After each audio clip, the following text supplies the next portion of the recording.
Comeback వీడియోలో అమ్మవారి చిత్రపటాన్ని డ్రా చేసింది మీకు ఒక వీడియో తీసుకొని వస్తానని చెప్పాను కదా! యెస్. ఈరోజు వీడియోలో ఆ అమ్మవారి చిత్రపటాన్ని మీకు రివీల్ చేయబోతున్నాను. అండ్ దాని గురించి డీటెయిల్‌గా వీలైనంత వరకు ఎక్స్‌ప్లెయిన్ చేయబోతున్నాను. ఇంకా వీడియోలోకి వెళ్ళిపోదాం.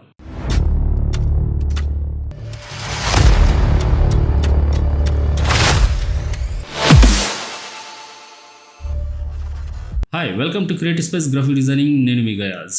ఈరోజు మన సబ్జెక్ట్ అమ్మవారి చిత్రపటం. అండ్ దీంట్లో నేను పడిన కష్టాన్ని, పొందిన ఆనందాన్ని అండ్ ఆ హ్యాపీనెస్ ఫీల్ని మీతో ఎక్స్ప్లెయిన్ చేయబోతున్నాను.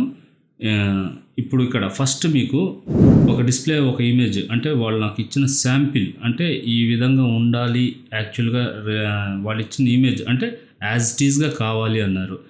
ఇక్కడ యాజ్ ఇట్ ఈజ్లో దాన్ని తీసుకొని అంటే కొంత డీటెయిలింగ్ని యాడ్ చేస్తూ ఫేస్లో కానీ ఎక్కడ అంటే చేంజెస్, అంటే ఎక్కడ చేంజెస్ చేయకూడదో అక్కడ చేయకుండా ఎక్కడ చేసుకోవచ్చు అనే చోట చేంజెస్ చేసుకుంటూ నేను ఈ పిక్ని డ్రా చేశాను అమ్మవారి దాన్ని. దీంట్లో వచ్చేసి నేను 20-25% మాన్యువల్ అంటే మౌస్ యూస్ చేశాను. అంటే బేస్ తీసుకోవడం కానీ అవుట్లైన్ తీసుకోవడం కానీ ఇలాగ అనమాట.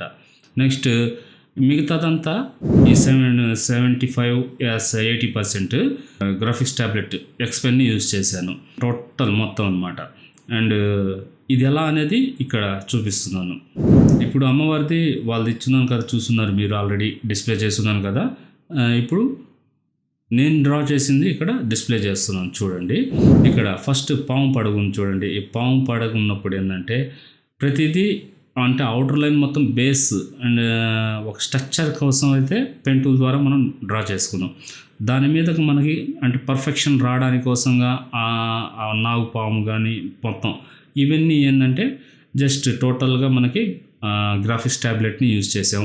అండ్ బ్రష్ని సెలెక్ట్ చేసుకునేటప్పుడు మాత్రం చాలా ఇబ్బంది. అంటే అక్కడ యూస్ అయ్యే బ్రష్ మనకి పర్ఫెక్షన్ ఏది కరెక్ట్గా ఉంటుంది, ఏది సెలెక్ట్ చేసుకోవాలి అనే దాని మీద కొంచెం టైం అయితే టేకింగ్. అంటే ఒక్కొక్క సబ్జెక్ట్కి ఒక్కొక్క బ్రష్ మనకు చేంజ్ చేయాల్సి వస్తూ ఉండేది.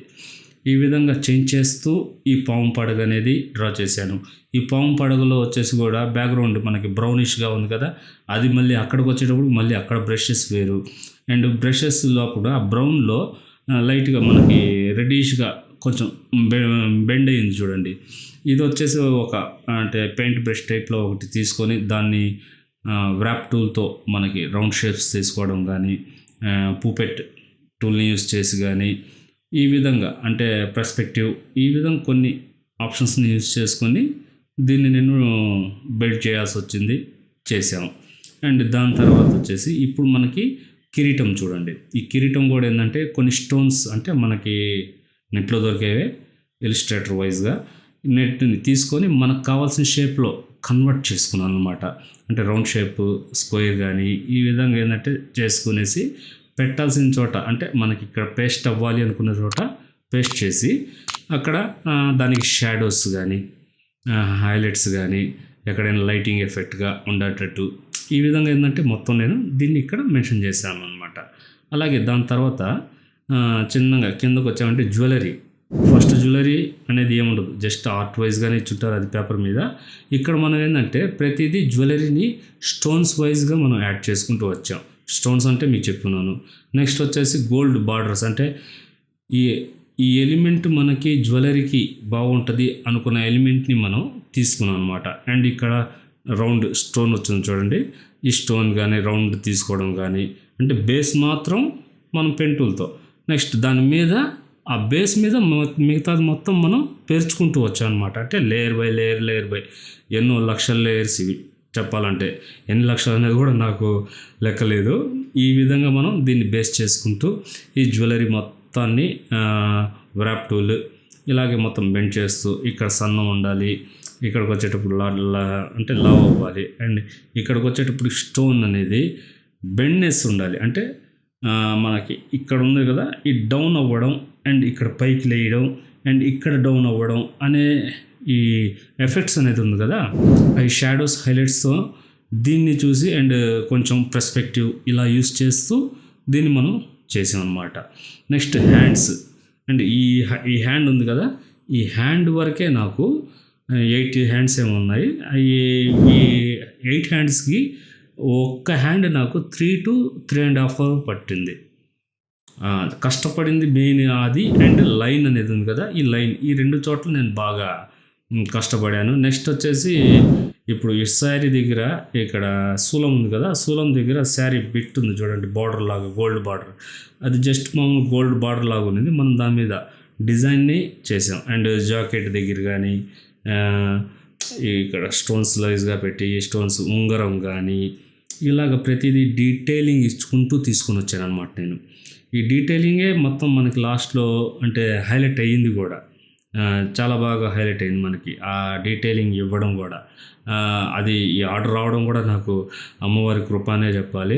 ఆమెకు తెలుసు ఎవరి దగ్గర ఏ పని చేయించుకోవాలని, అలాగా ఆమె నా చేత చేయించుకోవాలనుకుంది. అందుకే నాకు ఆర్డర్ వచ్చింది. నేను ఎంత తీసుకున్నాను, ఎంత ఛార్జ్ చేశాను అనేది అది సెకండరీ.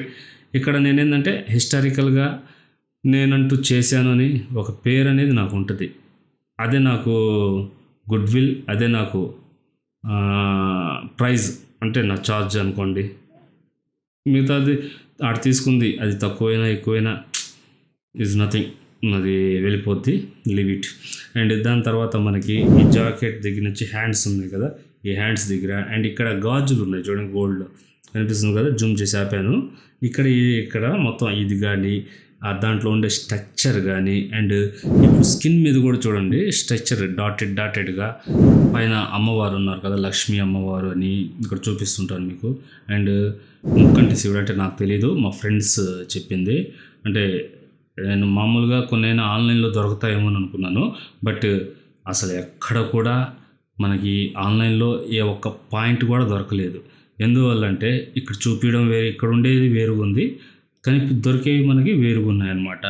అండ్ ముక్కంటి శివుడు అని చెప్పారు.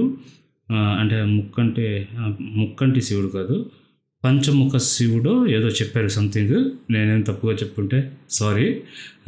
పంచముఖ శివుడు ఏదో సంథింగ్, అంటే సెంటర్లో కూర్చొని ఉన్నారు కదా అమ్మవారి ఒడిలో, అలా ఆయన ఈ విధంగా తీసుకొని. అండ్ దాని తర్వాత మళ్ళీ బ్రహ్మ అంటే తలలు ఉన్నాయి చూడండి, ఇవన్నీ మొత్తం డ్రా చేసేటప్పటికి.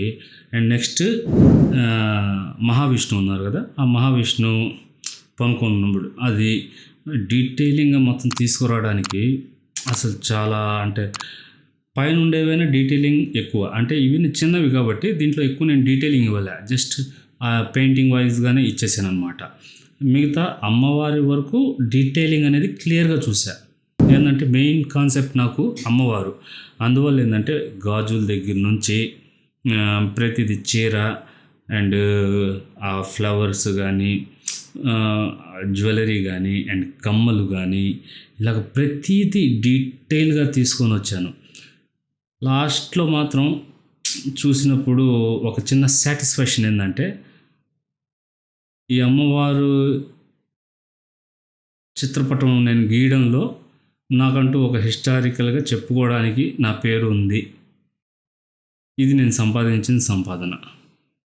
చాలా హ్యాపీగా అది మీతో షేర్ చేసుకోవాలి అని. అంటే ఫస్ట్లో మీకు చెప్తున్నాను కదా, ఇలాగా ఆర్డర్ వచ్చిందని చెప్పేసి ఒక 4 months బ్యాక్ పోస్ట్ కూడా పెట్టాను. అయిన తర్వాత కూడా కొంతమంది అప్పుడు కామెంట్ పెట్టారు, అయిన తర్వాత చూపించండి అని చెప్పేసి, చెప్పండి అని చెప్పేసి, అందుకని చెప్పి ఈ చిన్న వీడియో కూడా తీసుకొని వచ్చాను. నెక్స్ట్ నుంచి మనకి ఫోటోషాప్లో క్లాసెస్ అయితే స్టార్ట్ అయిపోతాయి. ఆ క్లాసెస్లో మీకు ఫస్ట్ కలర్ గ్రేడింగ్ వస్తుంది. కలర్ గ్రేడింగ్ తర్వాత కలర్ గ్రేడింగ్ కూడా basics to advance level. First basics తీసుకొని వస్తాను, దాని తర్వాత అడ్వాన్స్ లెవెల్. అది కూడా మీకు నచ్చింది అనుకుంటే, బేసిక్ అనేది ఏంటంటే తెలియని వాళ్ళు కూడా తెలుసుకుని ఈజీగా చేసుకోవచ్చు, ఆ విధంగా దాన్ని కూడా తీసుకొని వస్తున్నాను. అండ్ దీంతో పాటు వెబ్సైట్ కోసం అని చెప్పేసి ఒక చిన్నది కూడా చేస్తున్నాను, అది కూడా డిస్ప్లే చేస్తున్నాను, ఒకసారి చూసేయండి. ఈ 2 అనమాట. ఎలా ఉందో, ఎలా చేశాను అంటే లైన్ దగ్గర కూడా ఇప్పుడు సింహం ఉంది చూడండి, ఆ హెయిర్, ఈ ఐస్ కానీ, మొహం అనేది, ఇక్కడ సైడ్స్, ఇవన్నీ డ్రా చేయడం మీకు జూమ్ చేస్తున్నాను, చూస్తూ ఉన్నారు కదా.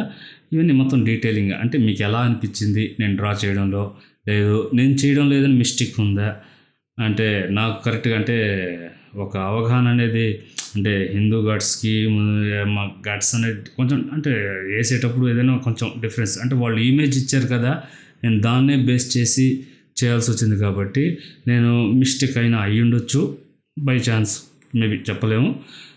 అందుకని చెప్పేసి దీంట్లో ఏమైనా తప్పులు ఏమైనా మీకు కనిపిస్తే కామెంట్ చేయండి, అండ్ ఎలా అనిపించిందో కూడా కామెంట్ చేయండి. నచ్చితే ప్లీజ్ వీడియోని లైక్ చేయండి, షేర్ చేయండి, సబ్స్క్రైబ్ చేసి మీ సపోర్ట్ని అందించండి. నెక్స్ట్ ఇంకో మంచి వీడియోతో మళ్ళీ మీ ముందు ఉంటాను. అప్పుడు దాకా బీ క్రియేటివ్. Thank you.